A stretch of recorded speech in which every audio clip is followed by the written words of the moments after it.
Well, tensions are growing in the Middle East as Hamas and Israel weigh the terms of a possible ceasefire. The latest escalation happened along Israel's border with Lebanon.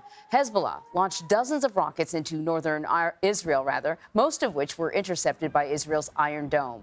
The attack is in response to an Israeli strike that killed one of the Iranian-backed militant group's top commanders. Israel says that it responded with additional strikes in southern Lebanon.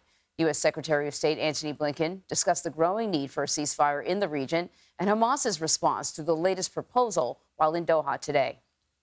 A deal was on the table that was virtually identical to the proposal that Hamas put forward on May the 6th. A deal that the entire world is behind, a deal Israel's accepted, and Hamas could have answered with a single word: yes. Instead, Hamas waited nearly 2 weeks and then proposed more changes, a number of which go beyond positions that it previously taken and accepted. Okay, so for more on all of this, we're going to bring Jon Donnison back. He's with our partners at the BBC. Good to see you, Jon. The picture is holding. Let's dig into what's happening in the Middle East. How great of a concern is it right now that the war could further expand beyond just Israel and Gaza? I think it's a real concern. Hezbollah have fired some 140 rockets into Israel today, some deep into Israeli territory.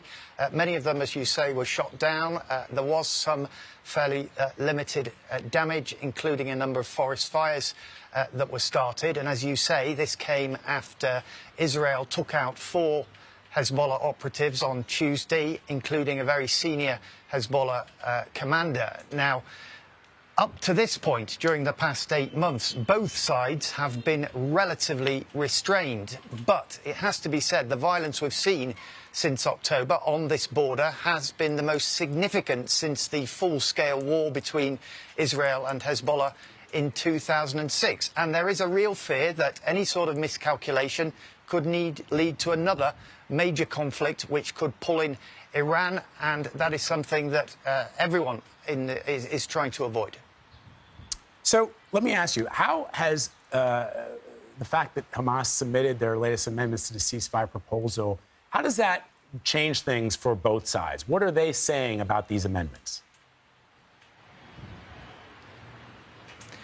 Well, look, the answer from Hamas was sort of yes, but no. And fundamentally, neither side has really changed their position. So what Hamas are saying they want is greater guarantees of a complete withdrawal of Israeli forces from Gaza and a permanent ceasefire. Now, those are two things that, although they are in this plan that the Americans have called an Israeli plan, they are two things that the Israeli government has repeatedly said are just not acceptable.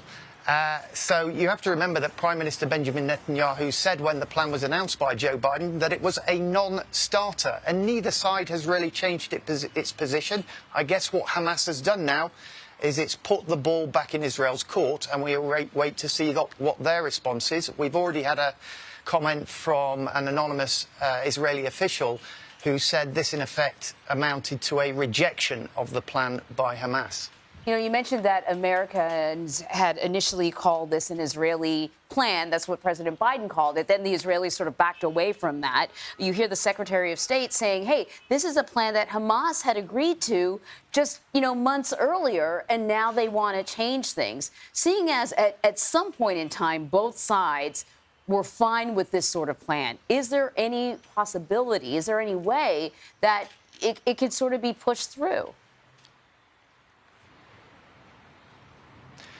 Well, I think Mr. Blinken must be hoping there's a possibility, and he's in Qatar now. Of course, Qatar, a key mediator in these talks, and I guess he will be wanting Qatar to continue to put pressure on Hamas. But as I say, neither side has fundamentally changed their position, and there are extreme right members of Israel's coalition government who have said they would quit the government if there is any sort of ceasefire or withdrawal of Israeli forces. They see that as a surrender to Hamas. And if they were to quit the government, then that would bring the coalition government of Mr. Netanyahu down, and we could be heading to elections. So it still seems pretty far off at the moment. Yeah. All right, Jon Donnison, always great to have your reporting. Thank you so much for your perspective. Appreciate it.